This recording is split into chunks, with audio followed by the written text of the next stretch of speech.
This channel does not promote any violent, harmful, or illegal activities. All content provided by this channel is meant for an educational purpose only. দেখুন, এইবার বাংলাদেশ বুঝে গেছে 2024-এর জুলাইয়ে যেটাকে গণ অভ্যুত্থান বলা হচ্ছিল সেটার উদ্দেশ্য যে আসলে কি ছিল সেটা এবার বাংলাদেশের আম জনতা বুঝে গেছেন। সাধারণ মানুষ কিন্তু বুঝে গেছেন। অন্ধ হলে কিন্তু প্রলয় বন্ধ থাকে না। ইউনূস সাহেব অন্ধ হওয়ার ভান করছেন। ফেইল্ড নেশন এবং ফেইল্ড ডেমোক্রেসি, ওখানে মবক্রেসি চলছে, ওখানে মাস্তানদের মবক্রেসি চলছে, এটা বাংলাদেশের সাধারণ মানুষ বুঝে গেছেন। আমি কাল রাতভর রিলস দেখেছি, অন্যদিন দেখি না। রিলসগুলোতে দেখছিলাম যে আম বাংলাদেশিরা রিক্সা চালক থেকে শুরু করে যারা বিদ্বজ্জন তারা প্রত্যেকে বলছেন আগেই ভালো ছিলাম, এই অপশাসনের একটা অন্ত হোক। এবং আমাদের ভারতীয় দর্শক যারা, তাদের জন্য বলছি, ঠোঁটকাটার যারা দর্শক, যারা বাঙালি দর্শক, যে আক্রমণটা কিন্তু বাঙালির ওপর হচ্ছে।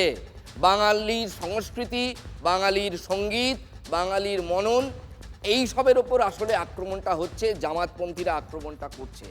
এবং অবশ্যই ভারতের বিরুদ্ধে তাদের যত ক্ষোভ, সারা জীবন তারা ভারতের কাছ থেকে উপকৃত হয়ে এসেছে। তাও দেখুন, এইরকম একটা সময়ে এই যে হিংসাত্মক ছবিগুলো দেখার পর, এই একই সময়ে আমাদের এখানে যখন সার্চ চলছে, যারা শরণার্থী, হিন্দু শরণার্থী, বিশেষ করে যারা মতুয়া, তাদের মধ্যে কিন্তু একটা আশঙ্কা, উৎকণ্ঠা বেড়ে গিয়েছিল যে আর নাগরিকত্বের ইস্যুতে একটা সমাধান এবার হতেই হবে। কারণ ওপারে আর ফিরে যেতে হবে না তো, কারণ ওই দেশটা ফিরে যাওয়ার মতো আর নেই, এবং সেটা কেউ চানও না, ফিরে যাওয়ার কথাও নয় তাদের, যারা এখানে লিগালি শরণার্থী হিসেবে আছেন। এইটা নিয়েই কিন্তু একটা উদ্বেগ বাড়াবাড়ি জায়গায় চলে গিয়েছিল আজকে।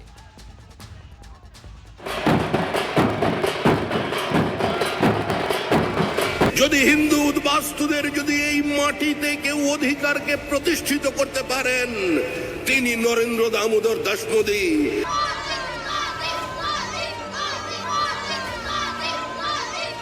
আজকে সিএতে ফর্ম ফিল আপ না করার জন্য সঠিক সময়ে বা না করার জন্য সম্পূর্ণভাবে যারা করেনি তাদের নাম যদি এসআইআর থেকে বাদ যায়, এই দায় কি মমতা বন্দ্যোপাধ্যায় আপনি নেবেন না?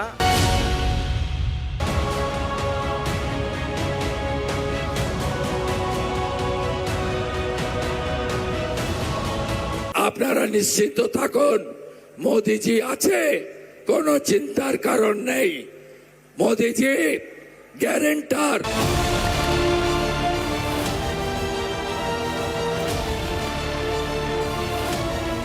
রানাঘাটের মাটি থেকে যে মাটি এই মুহূর্তে অন্তত বছর 6 ধরে বিজেপির একেবারে শক্ত জমিতে পরিণত হয়েছে, সেখানে দাঁড়িয়ে তাদের ভোটারদের সংশয়কে আদতে দূর করতে পারেন কিনা সেই নজর রাজনৈতিক মহল যেমন ভাবে তাকিয়ে আছে। জয় নিতাই, হরিনাম দিয়ে জগৎ মাতালে আমার একলা নিতাই।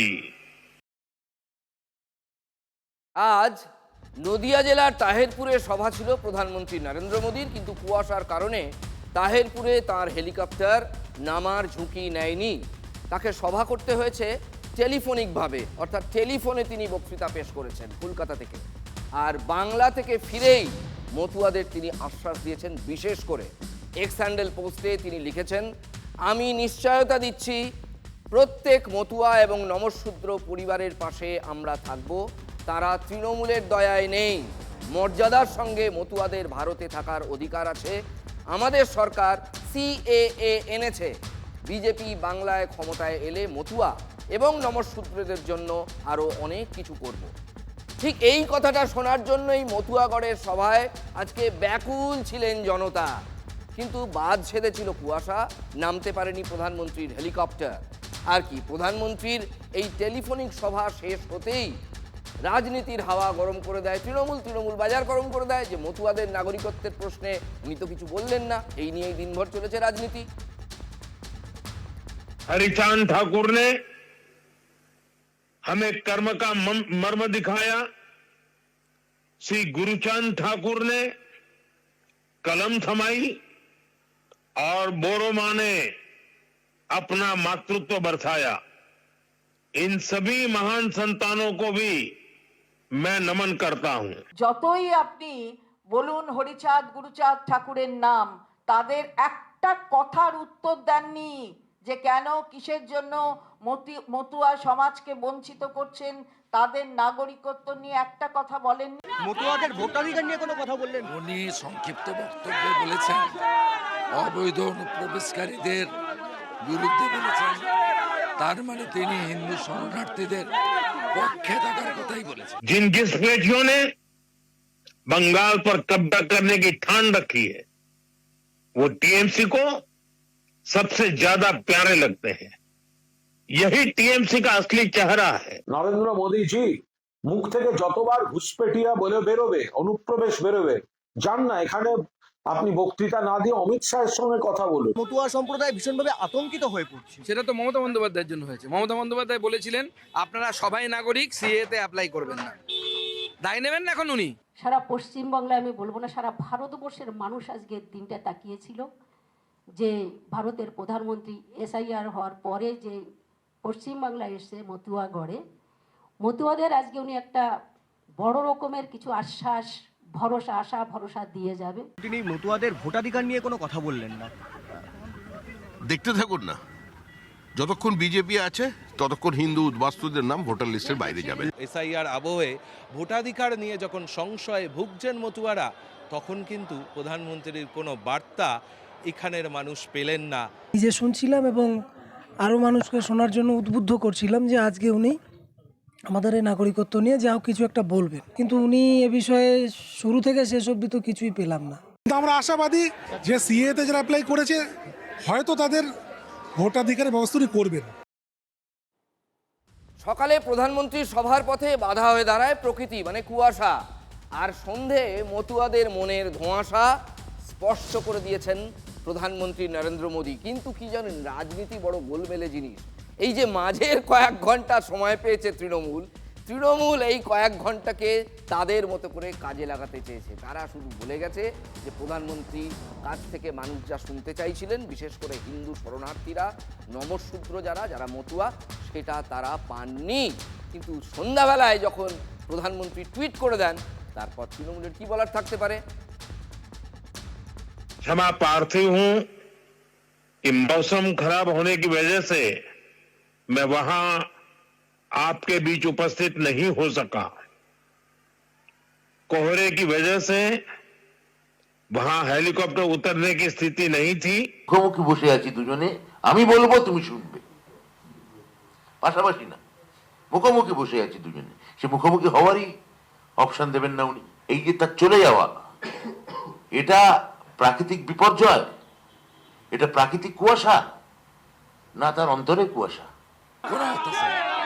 উনি দুবার চক্কর কেটে ফিরে গেছেন, উনি অডিওতে বলেছেন আমি আবার আসবো। और मैं उन नेताओं में नहीं हूं कि मौसम की मुसीबत को भी मैं राजनीति के रंग से रंग दूं।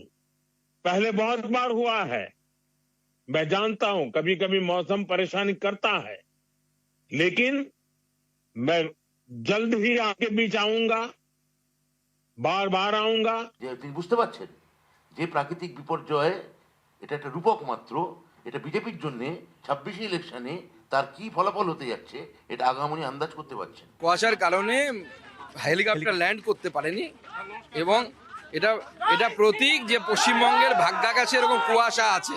নরেন্দ্র মোদী আসবে, এসে সেই কুয়াশাকে দূর করবে। अब बीजेपी को मौका देकर देखिए, एक बार यहां बीजेपी की डबल इंजन सरकार बनाकर देखिए हम कितनी तेजी से बंगाल का विकास करते हैं। এসআইআর এর হিয়ারিং এর জন্য নোটিশ পাঠানো শুরু করে দিল নির্বাচন কমিশন। 7 দিন পর থেকে শুরু হবে শুনানি। নোটিশ পাঠানো শুরু করে দিল নির্বাচন কমিশন। 7 দিন পর থেকে শুরু হবে এসআইআর শুনানি। এদিকে কট্টরপন্থীদের হিংসার আগুনে জ্বলছে বাংলাদেশ। হিংসা আরও বাড়ছে। পদ্মাপাড়ে সংখ্যালঘুদের ওপর ক্রমাগত অত্যাচার, নিপীড়ন, হিন্দু যুবককে পুড়িয়ে খুনের প্রতিবাদ এপারে। শিলিগুড়ির হিলকার্ট রোডে মশাল মিছিল বঙ্গীয় হিন্দু মহামঞ্চে। বাংলাদেশে সংখ্যালঘুদের ওপর অত্যাচার বন্ধ করা সহ সে দেশে হিন্দুদের নিরাপত্তা নিশ্চিত করার দাবি এই সংগঠনের। ভারত সরকারের হস্তক্ষেপও দাবি বঙ্গীয় হিন্দু মহামঞ্চে। হিন্দু তরুণকে খুনের প্রতিবাদে কোচবিহারেও প্রতিবাদ মিছিল হয়েছে আজকে। আজ সন্ধ্যায় কোচবিহারের সাগরদিঘি চত্বরে হিন্দু জাগরণ মঞ্চের তরফে প্রতিবাদ কর্মসূচির আয়োজন করা হয়। মিছিল থেকে ইউনূসের বিরুদ্ধে স্লোগান ওঠে।